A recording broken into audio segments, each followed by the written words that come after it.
Good afternoon, Paddington. This is Miss Faulkner speaking. A couple of weeks ago, I was having a discussion with some Year 10 students about climate change. We talked about problems caused by global warming. One of these is that sea levels are rising, which means that low-lying countries, such as Bangladesh, are drowning. If the planet continues to heat up at its current rate, then within 25 years, seawater could pollute the freshwater supply in Bangladesh, leaving 10 million people without drinking water.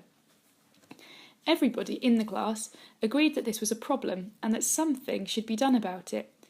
But nobody really thought that it was their problem, or that they, as individuals, could do anything to make a difference. This made me think of a sociologist called Margaret Mead. She once said, "Never doubt that a small group of thoughtful, committed citizens can change the world.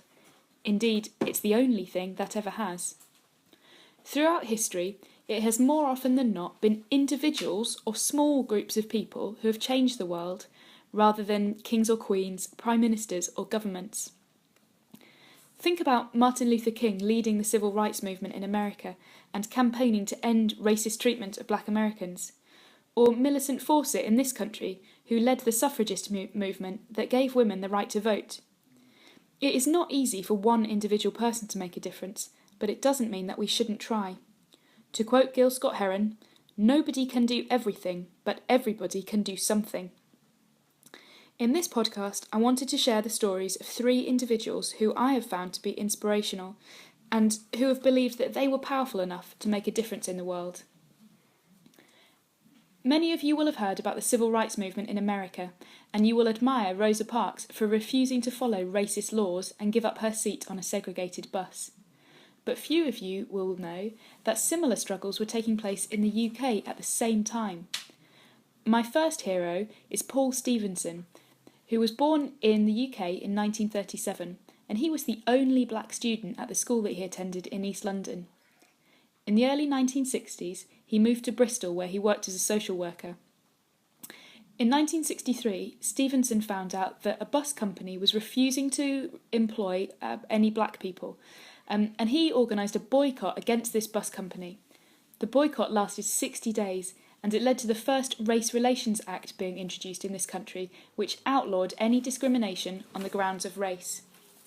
Stevenson's actions really made a difference in the world. The second person I want to talk to you about is a man called Harvey Milk. He was an American politician, and he was the first openly gay person to be elected in America. Milk had a vision of a world where everybody is accepted for who they are, and he thought that instead of complaining about how things weren't fair, he should stand up and do something about it. He also encouraged thousands of others to stand up for their rights and to demand equality and respect.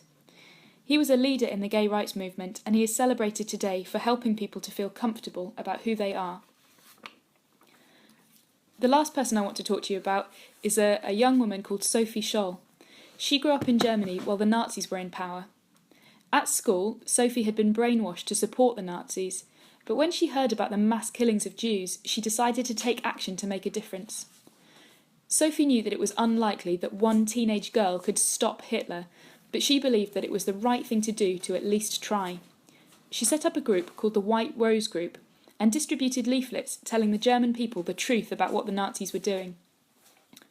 Sophie Scholl was executed by the Nazis when she was only 21 years old. Before she was killed, Sophie said that she didn't blame the Nazis as much as she blamed ordinary people who had stood by and done nothing. She said, "The real damage is done by those millions who just want to be left in peace and won't take sides or support causes. They don't realise how strong they are." The point she was making is that individuals are not insignificant, and they are not incapable of making a difference, even if there's only one person. She was saying, and this is my message to you, that you are powerful. You, as individual students, as individual people, are powerful. So, what are you going to do to make the world a better place? I'd like to finally hand you over to Tariq and Hajar, who are already making a difference by collecting food donations for people struggling to feed their families in the UK. Please listen to their message and consider what you can do to contribute and to make a difference. Thank you for listening. Hello, my name is Tarek. Today I'm going to be talking about the Trussell Trust charity. The Trussell Trust help people in the UK living in poverty. Believe it or not, 30 million people in the UK live below the poverty line. The Trussell Trust helped to stop this. Hello, my name is Hadra. To stop the poverty in the UK, Trussell Trust set up food banks all around the UK, but they need supplies such as tinned meat, fish, 500 grams of sugar, tinned fruit, powdered milk, fruit juice cartons, toiletries, pasta sauces and cereals. All of the following items should not be brought from the cold section, only things that could be stored in cupboards. 3.5 million children in the UK will go hungry to school today. Help change this by donating. If you wish to donate, bring any of the items Hadja mentioned. I give them to your head of year or Miss Faulkner. I spent £2.50 and I got all of these things. Imagine if everyone in the school spent £2.50. This is your chance to make a difference. Thank you for listening.